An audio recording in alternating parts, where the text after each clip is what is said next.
Pierde de vista el perdón que se te ha otorgado y pronto estarás deprimido. Pierde de vista el pecado que aún hay en ti y pronto será superficial.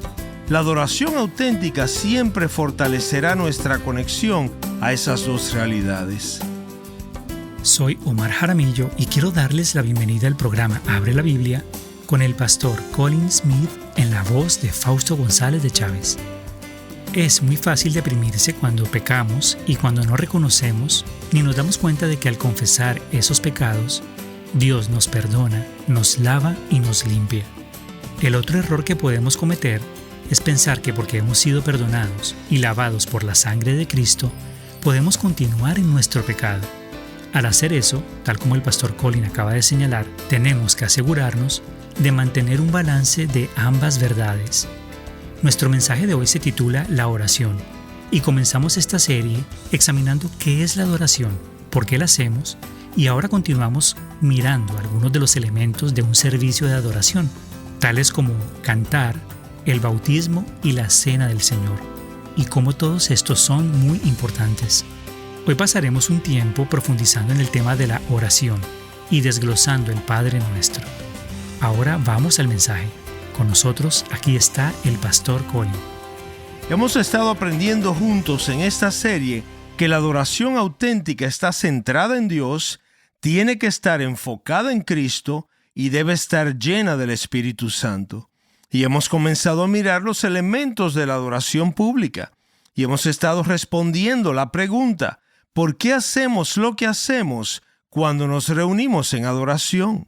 La última vez miramos el ministerio del canto, y lo primero que quiero que notes hoy es que la última vez, es decir, el cantar, no fue el final de la serie. Digo eso porque hoy se ha vuelto muy común que la gente equipare la adoración al canto. De hecho, cuando la gente habla de la adoración, usualmente lo que quieren decir es simplemente el canto, la música en la iglesia. De alguna manera se ha instalado en nuestra cultura la idea de que adoración es igual a cantar o sinónimo de cantar. Y cantar, como vimos la semana pasada, es una parte importante del servicio de adoración. Es uno de los elementos maravillosos que Dios nos ha dado a su pueblo. Pero quiero que por el resto de nuestras vidas entendamos que la adoración es mucho más que solo cantar. Orar es adoración, ofrendar es adoración, predicar es adoración, la cena del Señor es adoración, el bautismo es también adoración. Si hemos entendido la adoración en términos bíblicos, habremos captado que la adoración es mucho más que cantar. Y eso requerirá un reajuste de mente para muchos de nosotros que no hemos pensado hasta ahora en esto de esta manera. Pero la iglesia cristiana ha entendido esto claramente a lo largo de toda su historia. Una gran parte de la iglesia, al menos en Occidente, ha perdido esto de vista. Y el resultado ha sido que hoy es común ver que un servicio de adoración sea media hora de canto y media hora de predicación. Y el problema es que si reducimos la adoración al canto y a la predicación, perdemos toda una dimensión de lo que Dios nos ha llamado a hacer en el culto de adoración. Como les he dicho antes, nuestra serie se titula Adoración. ¿Qué hacemos y por qué lo hacemos? Así que durante las próximas semanas, mientras continuamos explorando los elementos de la adoración, quiero que aprendamos a valorar cada uno de estos elementos. Quiero que aprendamos a usar cada uno de los elementos de la adoración cristiana tal como se nos da en la Escritura. Quiero que veamos cómo cada uno de ellos juega un papel crítico en la formación espiritual del cuerpo de Cristo. Y hoy llegamos al tema de la oración. Y como deben suponer, el lugar para comenzar a tratar este tema es el Padre Nuestro. Recuerda que en los Evangelios los discípulos se acercaron a Jesús y le dijeron: Señor, enséñanos a orar. Y he encontrado muy útil pensar en el Padre Nuestro como algo que tiene tres partes. Y esas tres partes son la adoración, la intercesión y la confesión. Permíteme entonces explicar estas tres cosas. En primer lugar, la adoración. Piensa en cómo comienza el Padre Nuestro. Padre nuestro que estás en los cielos, santificado sea tu nombre. En otras palabras, cuando Jesús enseña sobre la oración, Él dice que es aquí donde comienza. Eleva tu mente hacia Dios. Piensa en quién es Él en la singularidad de su nombre y su gloria en el cielo, su amor como tu Padre eterno, su asombrosa santidad. Esa es la primera dimensión de nuestra adoración en la oración.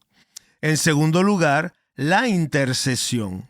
Venga tu reino, hágase tu voluntad, así en la tierra como en el cielo. Danos hoy el pan nuestro de cada día. Estas son oraciones de petición. Son oraciones primero por otros y luego por nosotros mismos.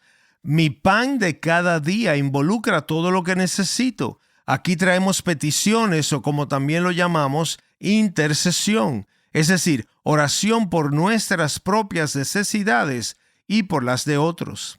Y en tercer lugar, la confesión.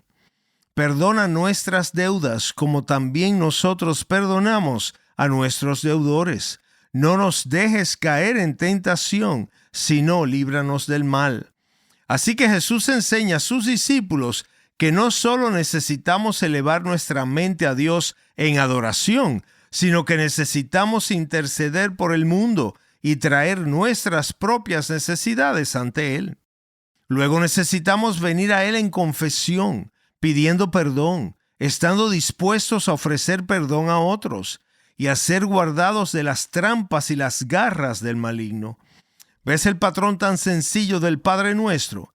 Esto es algo muy básico sobre la oración. Involucra de nuevo adoración, involucra intercesión e involucra confesión. Involucra elevar nuestra mente a Dios, abrir nuestro corazón al mundo, e involucra humillarnos ante Él y reconocer nuestra necesidad de perdón.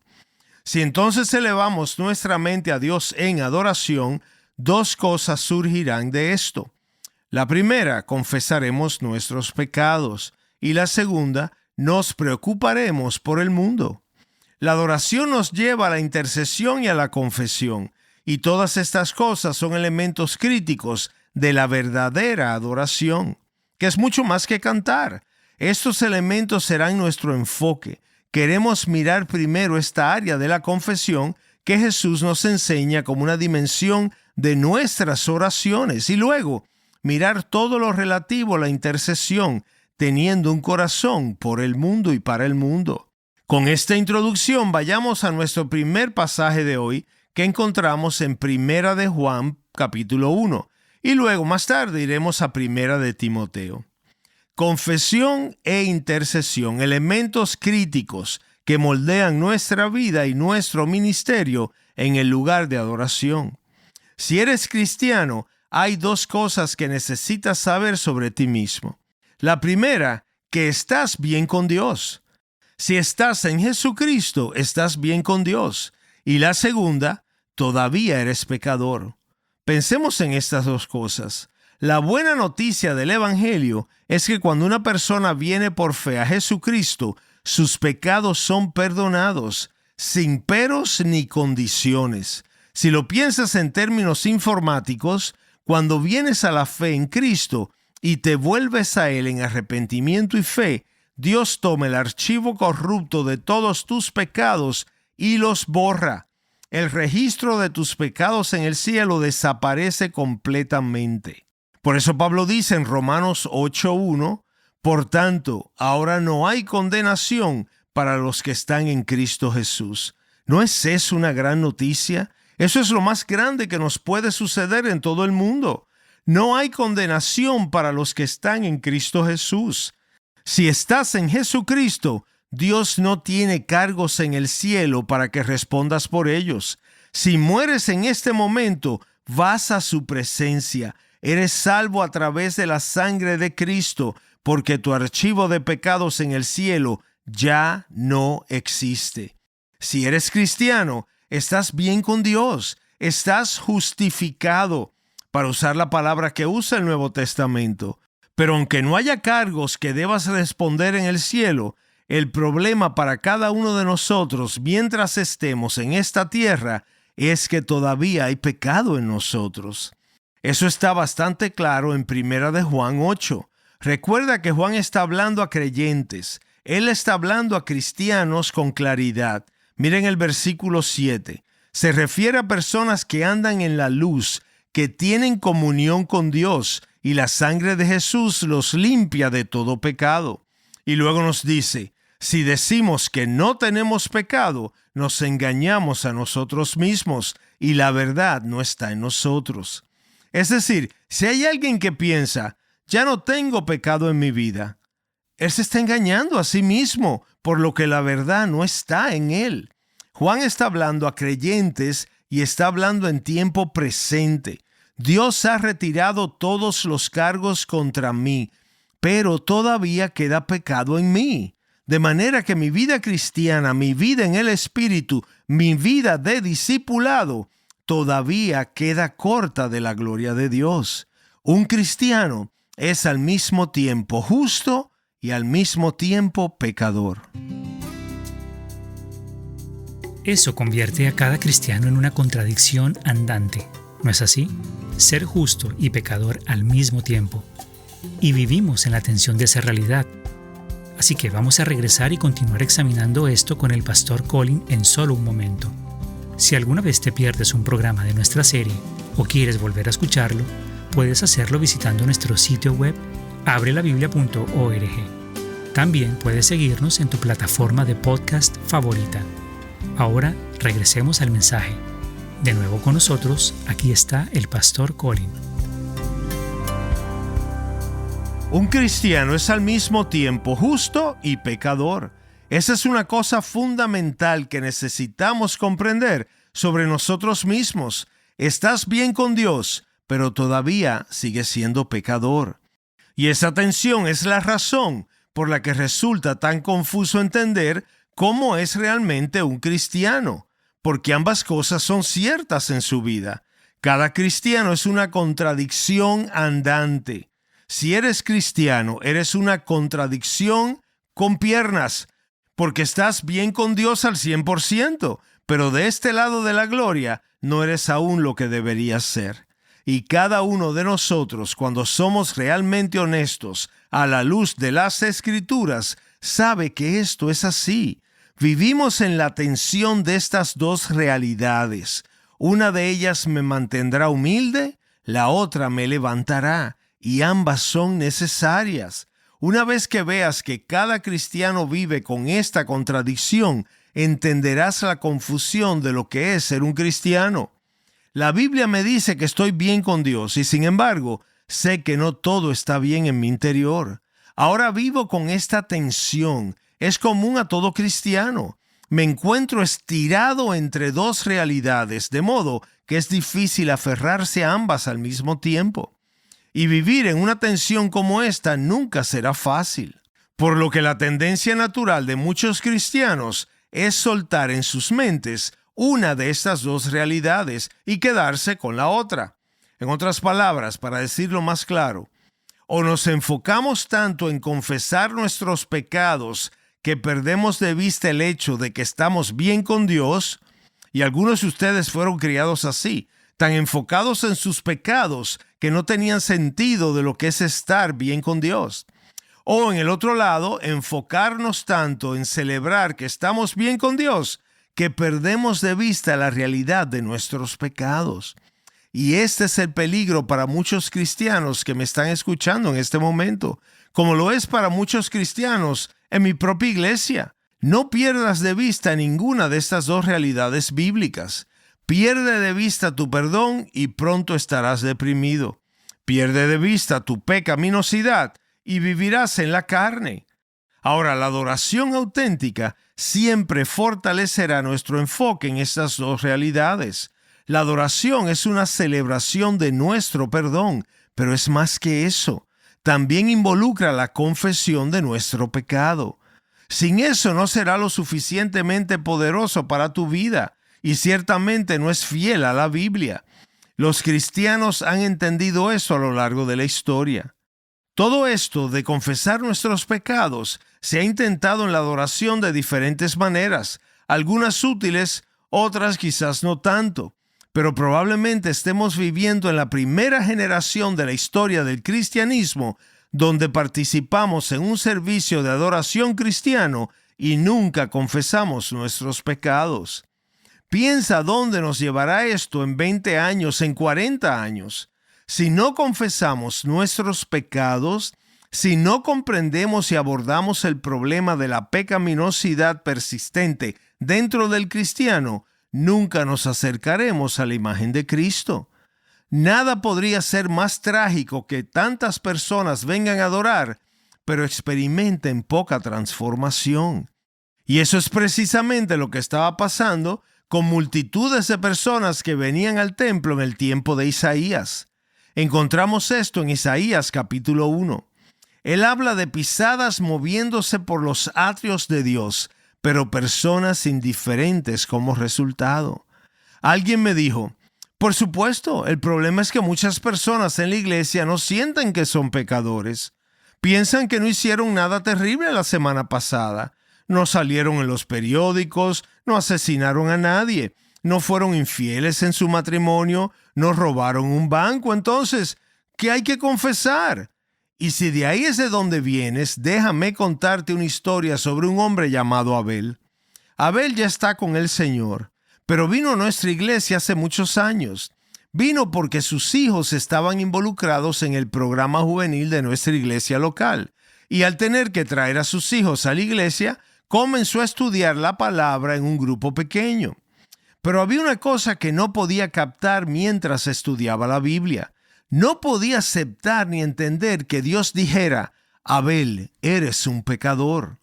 No podía relacionarse con eso en su propia vida. He vivido una buena vida, decía él. He sido un buen esposo, he sido un buen padre. Pago siempre mis impuestos. Tengo un código de ética. Dirijo mi negocio con buenos principios e integridad. No podía entender cómo Dios podía decir de él que era un pecador. Ahora, este es su testimonio, tal como me lo contó uno de sus amigos. Un día, Abel iba en el tren a su trabajo en el centro de la ciudad e iba leyendo su Biblia. Y mientras leía, llegó a un versículo que hablaba sobre este asunto del pecado y se detuvo y oró a Dios en ese instante de esta manera. Muy bien, Señor, si tú dices que soy un pecador, pues soy un pecador porque tú lo dices. Y por lo tanto, entonces, necesito un Salvador. Pido que Jesucristo sea ese Salvador para mí. Fue una especie de declaración de fe. Y Abel cuenta en su testimonio que desde ese momento supo en su cabeza y en su corazón que era verdaderamente un pecador, mucho más pecador de lo que jamás quiso admitir. Recuerdos de cosas que habían sucedido hace tiempo en su vida volvieron a él, vinieron a su mente con total claridad mientras oraba en el tren. Y a lo largo de un periodo de tiempo comenzó a ver los celos, la envidia, el orgullo por lo que en realidad eran, por lo que Dios lo llamaba. ¿Ves lo que había sucedido? Al poner su fe en Cristo, sus ojos habían sido abiertos. Había nacido de nuevo. La vida del Espíritu de Dios estaba ahora en él. Estaba lleno del Espíritu Santo. Y al estar lleno del Espíritu, porque puso su fe en Jesucristo, estaba experimentando una de las primeras cosas que hace el Espíritu Santo cuando llega una persona. La Biblia dice que el Espíritu Santo nos convence de pecado. Eso le sucedió allí mismo, mientras viajaba en el tren hacia su trabajo. Por eso Juan dice que si pensamos que no tenemos pecado, nos engañamos a nosotros mismos y la verdad no está en nosotros. Necesitas llegar a donde llegó por gracia Abel. Pedirle a Dios que abra tus ojos para que te veas a ti mismo como Dios te ve. Entonces sabrás que hay mucho por confesar a medida que Él te revela cada vez más quién eres en realidad. Esta es una de las grandes ironías de la vida cristiana y a menudo es confuso para nosotros. Un antiguo himno lo expresa de esta manera: aquellos que quieren servirle mejor son los más conscientes de su mal interior. Y una de las mayores señales de crecimiento en la vida cristiana es que veo más claramente lo que está mal dentro de mi propia alma. Si nuestra adoración realmente nos lleva a la luz resplandeciente de la santidad de Dios, entonces, en la luz de su santidad, vamos a ver mucho más claramente la oscuridad de nuestro propio corazón. La adoración lleva a la confesión, si es adoración en verdad. Entonces podemos identificar y confesar los pecados de nuestros corazones y de nuestras vidas como parte normal y continua de la vida cristiana. Por eso necesitamos examinarnos a la luz de las Escrituras para poder decir: Señor, escudriñame y conóceme y muéstrame mis pensamientos perversos, para que pueda venir a la cruz de Jesús y buscar ser limpio y transformado. No quiero simplemente quedarme como alguien que se reconcilió contigo, pero que nunca fue verdaderamente transformado. Recuerda nuestra definición de adoración. La adoración es la sumisión de toda nuestra naturaleza a Dios. Ahí es donde comenzamos nuestra serie hace varios mensajes atrás. El avivamiento de la conciencia por su santidad, el alimento de la mente por su verdad y la purificación de la imaginación por su belleza. La apertura del corazón a su amor, la sumisión de la voluntad a su propósito. En la adoración vemos la luz de su gloria, y en la luz de su gloria nos veremos a nosotros mismos. Estás escuchando Abre la Biblia con el pastor Colin Smith en un mensaje titulado La Oración, el cual forma parte de una serie más amplia llamada Adoración, donde examinamos qué es la adoración y por qué la practicamos. Hoy nos hemos estado enfocando en el Padre Nuestro. Y queremos agradecer a todos nuestros oyentes que apoyan este ministerio. Cada vez que realizas una donación al ministerio Abre la Biblia, nos ayudas a proporcionar recursos gratuitos que pueden fortalecer a la iglesia de habla hispana. Y como siempre, nos gusta recomendar recursos en Abre la Biblia para oyentes, de manera que puedan ser animados en su caminar con Jesucristo. Uno de esos recursos es un artículo en nuestro sitio web titulado 7 razones bíblicas por las que cantar alabanzas es importante. Colin, ¿puedes contarnos más sobre este? Claro, queremos invitarte a reflexionar en algo que quizás haces cada semana, pero que tal vez no has considerado con la suficiente profundidad, y es el canto. ¿Por qué cantamos cuando nos reunimos como iglesia? ¿Por qué la Biblia dedica tanto espacio a llamarnos a levantar nuestra voz en alabanza a Dios? ¿Es solo una expresión emocional o hay algo mucho más profundo ocurriendo cuando el pueblo de Dios canta? El artículo titulado 7 razones bíblicas por las que cantar alabanzas es importante no es simplemente una reflexión sobre la música en la iglesia. Es una invitación a redescubrir el canto como una práctica espiritual poderosa, bíblica y transformadora. En este artículo descubrirás que cuando cantas, obedeces a Dios, porque cantar no es algo opcional en las Escrituras. Muy bien, Colin. Gracias por escucharnos hoy y espero que nos acompañes la próxima vez. Abre la Biblia es un programa de difusión de Open the Bible y es posible gracias a oyentes como tú.